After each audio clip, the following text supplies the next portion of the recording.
অবরুদ্ধ নিশীথ পর্ব ১০ লেখিকা তেজস্মিতা মুর্তজা। আর আমি প্রীতম বলছি। সকাল ৯টা বাজছে। হামজার ঘুম ভাঙল জয়ের গলা ভাঙা গানের স্বরে। পুরো বাড়িতে তার গানের স্বর প্রতিধ্বনিত হচ্ছে। হিড়িক বেঁধে গেছে যেন গানের। সে কোনো সময় বিষণ্ণ থাকে না। সিচুয়েশন যেমনই হোক, অল টাইম চিল, এটা তার স্লোগান।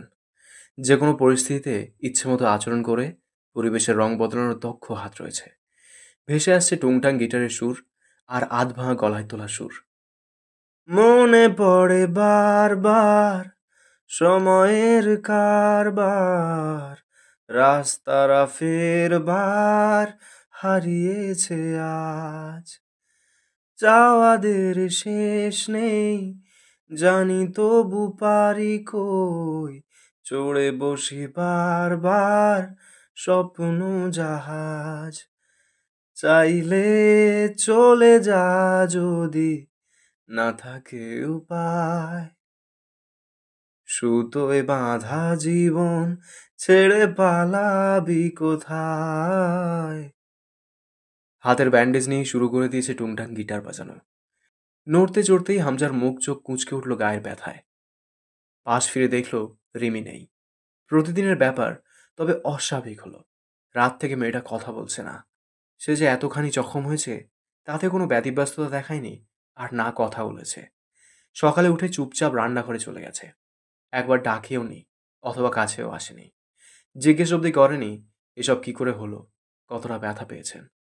কম্বল সরিয়ে উঠে বসলো বিছানার উপর। গলা বাড়িয়ে ডাকলো, জয়, জয়, এদিকে আয়, জয়। গানের আওয়াজ থামল। জয় গিটার রেখে বারান্দার মোড়া থেকে উঠে দাঁড়ালো। পরক্ষণে অদিষ্ট হয়ে চেঁচালো, চালু হয়ে গেছে তোমার ভাঙা রেডিও, ওটা থামাও তো, ঘ্যার ঘ্যার করছে। হামজার রুমে ঢুকে সোজা গিয়ে ধপ করে শুয়ে পড়ল বিছানার উপর হামজার পাশে। হামজা জিজ্ঞেস করল, আমার ডাক শুনতে ভাঙা রেডিওর মতো ঘ্যার ঘ্যার লাগছে? জয় চোখ বুজেছিল। ওভাবেই বলল, এত ভালোও লাগে না শুনতে। ওই ধরো। কুশন তুলে মুখের ওপর ছুঁড়ে মারল হামজা। তার চেয়েও খারাপ। কিসের মতো লাগে তাইলে? সঙ্গে সঙ্গে লাফিয়ে উঠে দাঁড়ালো জয়। বললে চাকরি থাকবে না? চাকরি তোর এমনিতেও থাকবে না। আমি যদি তোর গানের গুণগান করি, তুই তো মেয়ে লোকের মতো হাত পা ঝরে কাঁদতে লেগে যাবি। সেই হিসেবে আর হারুন ফাটা মার্কা গলায় গান গাইবি না। বাড়ি থেকে পাছায় লাথি মেরে বের করবো তোকে। জয় ভাব নিয়ে 3/4 প্যান্টের পকেটে এক হাত রেখে দাঁড়ালো। তোমার বাপের এই ঘুন পোকা ধরা ভেংরি বাড়িতে আমি আছি, শুক্রিয়া আদায় করো। বিশাল কামাই করছিস থেকে, যা ভাগ। ও তুমি বুঝবা না ব্রো, মামির কাছে জিজ্ঞেস করো, সে বুঝিয়ে দেবে। আমি হলাম সোনার ডিম দেয়া রাজহাঁস। অকপটে খোঁচা মারা কথা বলে দাঁড়িয়ে রইল জয়। হামজা হাই তুলে বলল, যা গিয়ে পড়তে বস, তার আগে ওখান থেকে আমার তোয়ালেটা দে। জয় চোখ ছোট করে তাকায়। কেন, তুমি উঠতে পারছো না? পরনে কোনো জায়া টায়া নাই নাকি? এক লাফে বিছানা থেকে নামলো হামজা। দাঁত খিঁচল। এদিকে আয় হারামি, তোর জাইয়া খুলে তোকে শহর ঘুরিয়ে আনবো আজ আমি। দৌড়ে ঘর ছাড়তে ছাড়তে জয় চেঁচায়, ছি ভাই, ছোট ভাইয়ের ইজ্জত মানে জাইয়া নিয়ে টান পাড়াপাড়ি করতে বাঁধলো না তোমার? আমি ভার্জিন একটা সরল সহজ নিরীহ ছেলে ভাই, সব রেখে সোজা জাইয়াতে হামলা?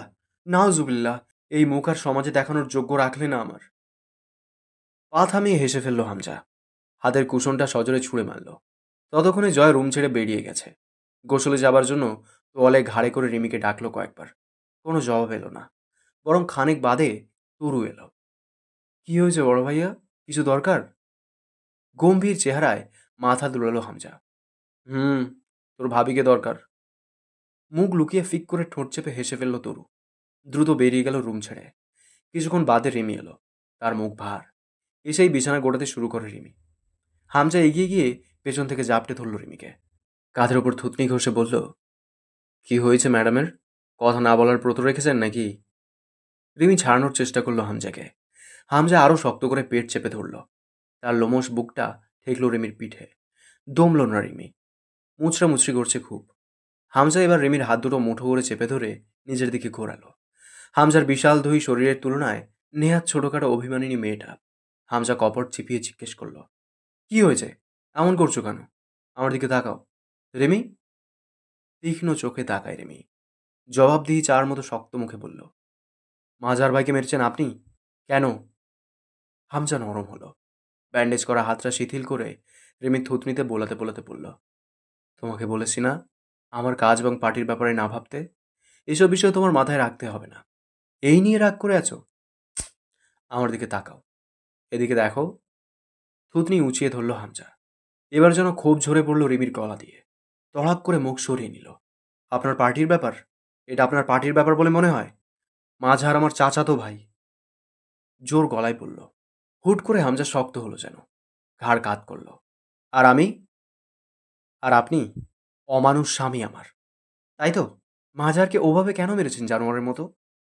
আমার ক্ষতগুলো নজরে আসছে না তোমার? আপনার ক্ষত? সেটা মাঝারকে মারতে না গেলে তো হতো না। ওকে ঢাকায় নিয়ে যাওয়া হয়েছে।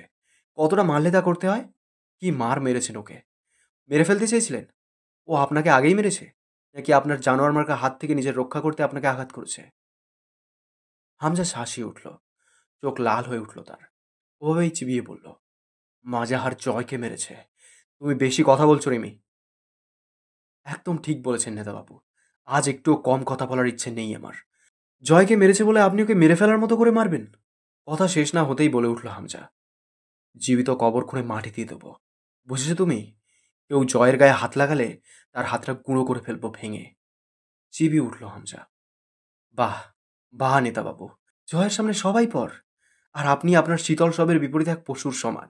কেউ আপনার কেউ না। আমাকেও চিনতে পারছেন না? জয় এতই আপন আপনার?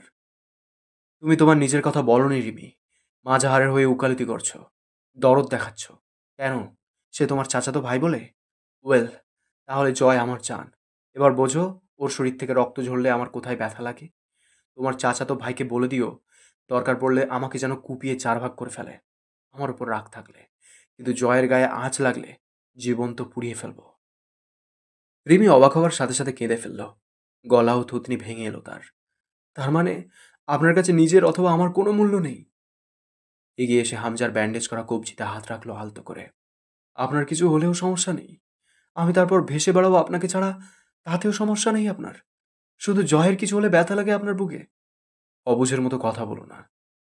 হামজা নরম হয়ে উঠল, যেন রিমির কান্না ভেজা মুখের দিকে চেয়ে। অবুঝের মতো তো এতদিন ছিলাম। আজ প্রথমবার বুঝলাম আমার জায়গাটা কোথায় আপনার জীবনে। আমি শুধুই একটা অপশান অথবা উদ্বস্ত হয়ে রয়ে গেছে আপনার কাছে। সামান্য এক জয়ের জায়গা নিতে পারিনি আপনার ভেতরে। হামজা ছটফটিয়ে উঠল। আমায় রাগিও না রিমি। এই চিনেছ এতদিনে আমায়। একটা মানুষের ভেতরে সবার জন্য আলাদা আলাদা স্থান থাকে। জয়ের জন্য তেমনই আলাদা একটা বিশেষ স্থান আছে আমার ভেতরে। তার মানে এই নয় তোমাকে আমি ভালোবাসি না। ভালোবেসেই বিয়ে করে এনেছিলাম। ভুলে বসেছো সব? এক চাচাতো ভাইয়ের খাতিরে তুমি আমার অবস্থান ভুলে যাচ্ছ মনে হয়? আপনিও তো জয়ের সামনে আমার অবস্থান ভুলে বসেছেন। শুরুটা কাল রাত থেকে তুমি করেছো রিমি। আমি যখন জখম হয়ে রুমে এলাম, তোমাকে ডেকেও বারান্দা থেকে রুমে আনতে পারিনি। শরীরে ব্যথা নিয়ে ওভাবেই কাতরাতে কাতরাতে শুয়ে পড়েছি। তারপর টের পেয়েছিলে জয় উঠে এসে কম্বল টেনে দিয়ে ব্যথার ওষুধ খাইয়ে আবার একচোট ঝগড়া করে গিয়েছে রুম থেকে। জয় আমার জীবনে বিশেষ কিছু, এটা অনস্বীকার্য সত্য। বিশেষ নয়, গোটাটাই ওর আপনি। না বুঝে কথা বলো না। জয় পুরো দুনিয়ার জন্য জঘন্য এক ব্যক্তিত্ব হয়ে উঠলেও সেদিনও আমার কাছে এবং চিরদিনও আদরের। লোকের সাপেক্ষে না, আমার সাপেক্ষে বিচার করলে ওকে ভালোবাসা আমার জন্য জায়েজ। কোনোদিন ওর শার্টটা খুলে পিঠের দিকে নজর দিও, দেখতে পাবে এখনও দগদগে একটা ঘায়ের দাগ বই নিয়ে বেড়াচ্ছে পিঠে। যখন তুমি এসেছিলে না আমার জীবনে তোমার ভালোবাসা নিয়ে, যখন নেতা হয়ে উঠিনি আমি, ভিসি নির্বাচনের আগের রাতে, সেকালেও জয় নিজের শরীরে গুলি খেতে আমার সামনে এসে পিঠ পেতে দিয়েছিল। যখন আমি ছাত্র নেতা হয়ে উঠিনি, ওর সেই পিঠ পেতে খাওয়া গুলি আজ আমায় বাঁচিয়ে না রাখলে তোমার ভালোবাসা অব্দি পৌঁছাতাম না আমি। তার আগে আমার কিচ্ছা ফুরিয়ে যেত। আমার বুকের গুলি পিঠে খাওয়া ওই নষ্ট ছেলেটাকে এই হামজা পাটোয়ারি খুব ভালোবাসে। ও আমার ফুফাতো ভাই না, আমার জান। পরবর্তীতে তুমি ওর বিপক্ষে কোনোদিন কথা বলতে এসো না। আমি চাই না এ নিয়ে কোনো ভাগাভাগি হোক। আমার জীবনে জয়ের তুলনা শুধু জয়। ও আসলেই আমার বিজয়। জয়। রিমি কেন জানি ফুঁপিয়ে উঠল। জেদি অভিমানী মেয়ে এসবের কিছু বুঝলো নাকি নিজের ভাবনাতে অটল রইল, কে জানে। হামজা দুটো শ্বাস নিয়ে রিমির একদম কাছে গিয়ে দাঁড়ালো। রাজনীতিবিদের বউ হতে গেলে বহু পারিপার্শ্বিক বুঝ আর ধৈর্য থাকতে হয়। আমি ভাবতাম তোমার তা আছে। আজ তা ভুল লাগছে। মাঝার তোমার চাচাতো ভাই হওয়ার আগে আমার প্রতিপক্ষ। তার সঙ্গে ঝামেল হলে তুমি তোমার স্বামী অথবা ভাই কার পক্ষে থাকবে সেটা তোমার বিষয়। কিন্তু আমি আমার গতিবিধি থেকে পিছু পা হতে পারি না। রাজনীতিতে চলতে গেলে বহু সম্পর্ক জবাই করে সামনে এগোতে হয়, এক পা করে। তাই করে এগিয়েছি। তাহলে জয়কে জবাই করেননি কেন আজও? ওর সাথেকার সম্পর্ককে জবাই করবেন কবে? কপাল জড়িয়ে ফেলল হামজা। খানিক পরে ধাতস্থ হয়ে জবাব দিল, ও কখনো আমার পথে বাধা হয়ে আসেনি। আর যদি আসে? কিছুক্ষণ রিমির জেদি মুখের দিকে চেয়ে কেন যেন হেসে ফেলল হামজা।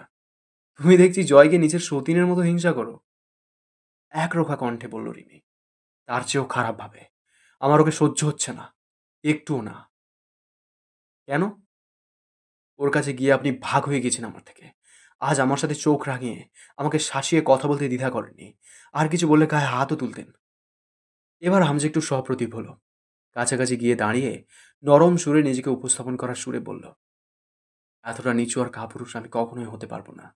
যে কোনো নারী, বিশেষ করে তোমার গায়ে হাত উঠবে। আর সবটাই ভুল ধারণা তোমার। অভিমানে জড়ানো কণ্ঠে বলল রিমি। তাই হোক, তবে এই ভুল নিয়েই বাঁচতে চাই। এতে ক্ষতিগ্রস্ত হবে তুমি। রেমি কথা বলল না আর, মাথা নুইয়ে নিল। বেশ কিছুক্ষণ চেয়ে রইল হামজা রিমির নত মুখটার দিকে। চঞ্চল যদি এই নারীটির অচঞ্চল ভাব খুব ব্যথা জাগায় হামজার পুরুষ মনে। কোনো নারী দুঃখিত হলে তার নিজেকে বাজে ধরনের কাপুরুষ বলে মনে হয়। সেই মুহূর্তে এক ফোঁটা পানি গড়িয়ে পড়ল এবার রিমির থুতনি বেয়ে। সঙ্গে সঙ্গে গাল উঁচিয়ে ধরল রিমির। নোনা পানিটুকু মুছে দিয়ে কপালে একটা শব্দ করে চুমু খেল হামজা। নিজেকে গুটিয়ে মুখটা রিমির মুখের সামনে রেখে নিচু স্বরে বলল, রাত থেকে তোমার সেবা পাইনি। খুব পিপাসার্থ আমি, সাথে অসুস্থ তো বটেই। শরীরের ব্যথা আরও বেড়েছে তোমার সেবা না পেয়ে। এবার একটু আরাম দাও আমায়। এরপর একটা শ্বাস ফেলে ক্লান্ত স্বরে বলল, আই ব্যাডলি নিড ইউ বউ। আসলেই একটা মানুষের ভেতরে আলাদা আলাদা মানুষের জন্য আলাদা স্থান থাকে। কারো জায়গায় প্রতিস্থাপিত হয়ে কেউ সেই জায়গা পূরণ করার সক্ষমতা রাখে না। যে শান্তি ও সুখটুকু তোমার কাছে আছে তা জয় দিতে পারবে না আমায়। জয়ের হাতের ছোঁয়ায় তা পাবো না আমি। তার জন্য তোমাকে প্রয়োজন, শুধুই তোমাকে। হামজা আজ বেরোলো না। জয়কে কঠোর নিষেধাজ্ঞা দিয়েছে তারও বের হওয়া যাবে না। অথচ সকাল 10টা অবধি ঘরে বসে থেকে দম আটকে গেল জয়ের। তরু এসে দুবার দেখে গেছে, ওষুধ দিয়ে গেছে সকালে। এরপর থেকে ছাদে বসে আছে। ছাদে দুটো বিভাজন, ছোট্ট এক টুকরো জায়গা তরু জয়ের কাছে চেয়ে নিয়েছে শখের ফুল গাছের টবগুলো রাখার জন্য। বাকি প্রকাণ্ড ছাদরা জয়ের চিলেকোঠা, ছোট আম গাছ, আর বাকিটা কবুতরের খাঁচা। পুরো ছাদরাই কবুতরের বসতি হয়ে উঠছে ধীরে ধীরে। কবুতরগুলোকে দানা দিয়ে তাদের পাশেই চিলেকোঠায় এক কিনারায় বসেছে বই মেলে। তরু এসেছিল কয়েকবার দেখতে। শরীর ভাঙা, অথচ জেদ করে যেন বসে পড়ছে রোদে গায়ে এলিয়ে। পরে গোসলের পানি ভরে জিজ্ঞেস করতে এসেছিল জয় গোসল করবে কিনা। জয়ের নাক লাল, কণ্ঠস্বর বসে গেছে, বারবার নাক টানছে। তরুর কাছে মাথা ব্যথার ওষুধ চেয়ে নিল বেলা 11টার দিকে। জ্বর আসেনি এখনো, তবে ঠান্ডা লেগে গেছে ভালো রকমের। ছাদে পা মেলে বসে কোলের ওপর বই রেখে তাদের চোখ বুলাচ্ছে, আবার কখনো পাশ থেকে গিটারটা তুলে নিচ্ছে, তো কখনো ঠান্ডা হয়ে পড়ে থাকা চায়ের কাপে চুমুক দিচ্ছে। বেশ কিছুক্ষণ দরজার চৌকাঠ ধরে দাঁড়িয়ে দেখলো অগোছালো এই জয়কে তরু। কাছে গিয়ে উবু হয়ে বসে একবার জিজ্ঞেস করলো, শরীর খারাপ লাগছে? জয় বিরক্ত স্বরে বলল, না লাগার কথা। 19 শতকের মেয়েলোকের মতো ঘরবন্দি জীবন কাটাচ্ছি, তো শরীর আর মন আবার লুঙ্গি ডান্স দেবে নাকি এই অবস্থায়? যা তো তুই, কানের কাছে ঘ্যান ঘ্যান করিস না। মা, মেজাজ চটে যাচ্ছে যে কোনো কিছুতেই। যা। দুপুর 1:30টার দিকে এই শরীরেই বেরিয়ে পড়লো বাড়ি থেকে। সম্ভব নয় এভাবে ঘরে পড়ে থাকা। হামজা তখন ব্যথার ওষুধ খেয়ে ঘুমাচ্ছে নিজের রুমে। বেশ ভালো রোদ বেরিয়েছে দুদিন বাদে। আগের দুদিন সূর্যের তেজ কম ছিল। ক্লাস শেষে বিল্ডিং থেকে বের হয়ে শহীদ মিনারের সম্মুখে এসে দাঁড়ালো অন্তু। সেকেন্ড ইয়ারের ফাইনাল পরীক্ষার আর দিন কয়েক বাকি আছে। একটা ছেলের কাছে স্যার কিছু নোট দিয়েছে, তার কাছ থেকে নিয়ে নিতে বলা হয়েছে। অন্তু তার অপেক্ষায় দাঁড়িয়ে রইল ওখানেই। সেই সময় কে যেন ডেকে উঠল পেছন থেকে। কণ্ঠস্বরটা মস্তিষ্কের স্মৃতিতে পৌঁছানো মাত্র চোয়াল শক্ত হলো অন্তুর। জয় আবার ডেকে উঠল, অন্তু। পেছনে ফিরে তাকালো অন্তু। প্যান্ট শার্টের ওপর সাদা রঙা বিশাল একটা শাল জড়ানো জয়ের শরীরে। উদ্ভট ব্যাপার। ভালো রকমের রোদ বেরিয়েছে, তাতেই চাদরের প্রয়োজন নেই। চোখ মুখ বিমূঢ় দেখাচ্ছে, কণ্ঠস্বর বসে গেছে। ঘৃণায় চোখ নত করল অন্তু। জয় সামনে এসে দাঁড়ালো। তোমার নাম কে রেখেছিল? আপনার কাছে প্রয়োজনীয় কোনো টপিক থাকে না, তাই না? অবশ্য যুক্তিযুক্ত বিষয় আপনার সাথে চাইও না। নাকে হাত চেপে আঙুল ঘষাঘষি করে নাক টানল জয়। এরপর হাসি মুখে সুন্দর করে বলল, থাপড়ে তোমার মুখের নকশা বদলে দিই, তার আগে প্রশ্নের উত্তর দাও। অন্তু বিরক্তি নিয়ে চোখ বুজে বলল, আব্বু রেখেছে। এখন আমি যাই? জয় যেন শুনতে পেল না শেষের কথাটা। প্রথমটার প্রসঙ্গে বলল, তোমার বাপ এই ভেটকি মার্কা নাম ছাড়া মুল্লুক ঘুরে আর কোনো নাম পায় নাই?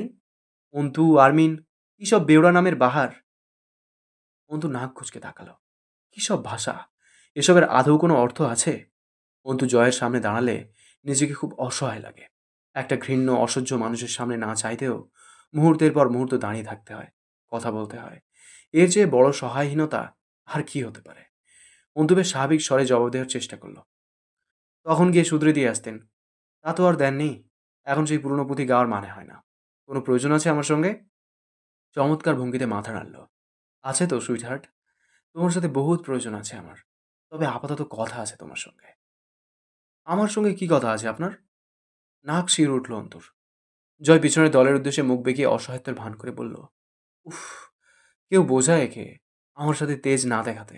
আমি ডিস্টার্ব হই খুব। জলদি বলুন, আমার কাজ আছে। জয় নাক টানলো আবারও। গলার স্বর বসে গেছে।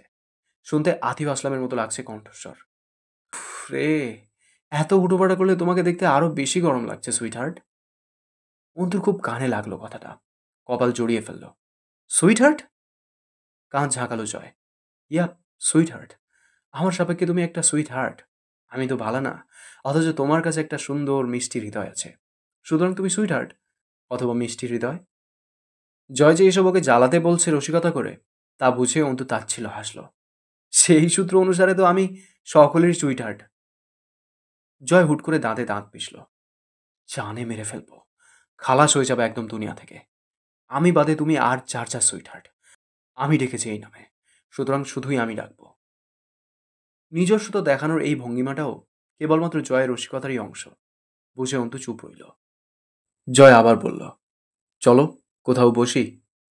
অন্তু হাসল। আপনার মাথা নষ্ট, রাইট? ঘাড় নেড়ে সম্মতি জানাই জয়। তা একটু আদ্রু অবশ্যই। তাই বলে তুমি খোঁটা দিতে পারো না আমায়? ঢং করে নাটকীয়তার সাথে বলল জয়। অন্তু সুন্দর করে হাসল। নাটক শেষ হয়েছে আপনার? শো শেষ হলে এবার আমি যাই? জয় মাড়ির দাঁতে জিহ্বা ঠেকিয়ে হাসল। নাটক ভালো লেগেছে তোমার? ভালো লাগলে আরেকটু করি। খুব বাজে ছিল। জয় ঘাড় চুলকালো। শুনেছিলাম প্রেমে পড়লে মানুষের মেধা হারিয়ে যায়। আমারও নাটক কথার গুণ হারিয়ে গেছে তোমার প্রেম পড়ে। উফ, কি যে প্রেম প্রেম পাচ্ছে তোমায় দেখে।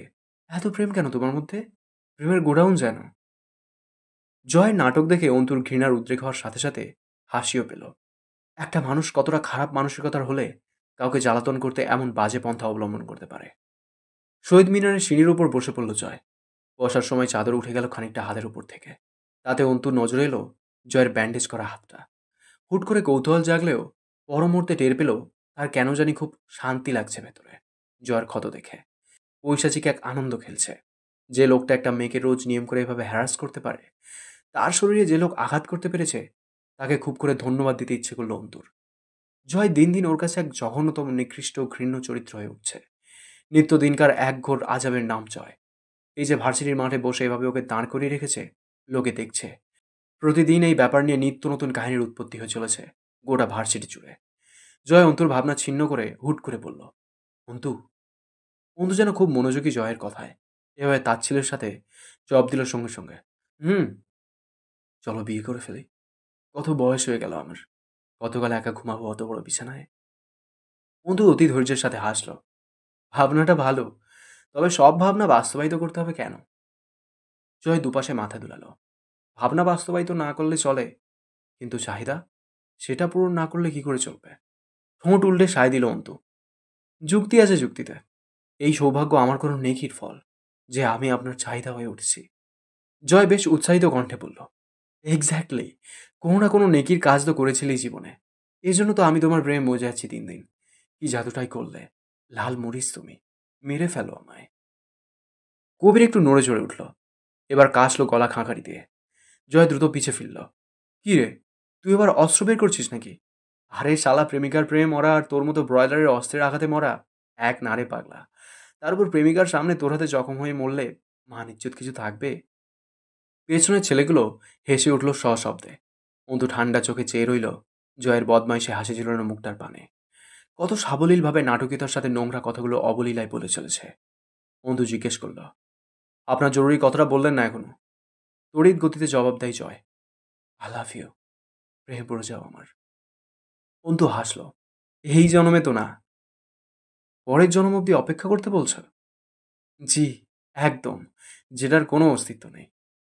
তাহলে তো যা হওয়ার আর করার এই জন্মেই করতে হবে। এত খারাপ দিন আমার জীবনে কোনোদিন আসবে না।